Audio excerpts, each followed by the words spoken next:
The reality is so far different to what it is.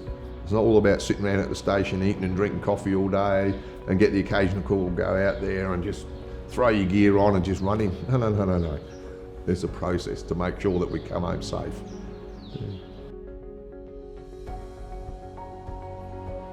What a lot of the community don't understand is, as a retained fire service, we're not at the station.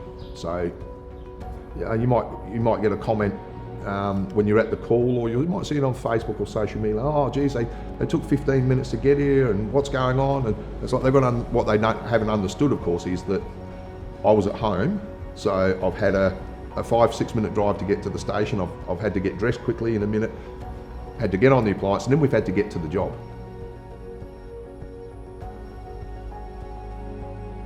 Some people don't realise that we're actually there behind them. If you're seeing us in the right-hand lane and we've got our lights and sirens on, it's because we're going to an incident, and it would be really helpful if you could just move to the left and allow us to pass. And no different at an incident. Like, everyone likes to go and have a look. People are curious. Unfortunately, not everybody is thinking about where we're going to want to park our fire appliances. Some of the other things that would be really helpful for us is if people had that talk at home before we got there. You know, they sit there and they know what the number is. They know they've got to ring 000. They know that if they're going to ring 000 on their mobile phone, they then need to, once they're answered, they then need to say what state they're in, as opposed to the home phone. Practice their escape plans, so they know how they're going to get out of their house.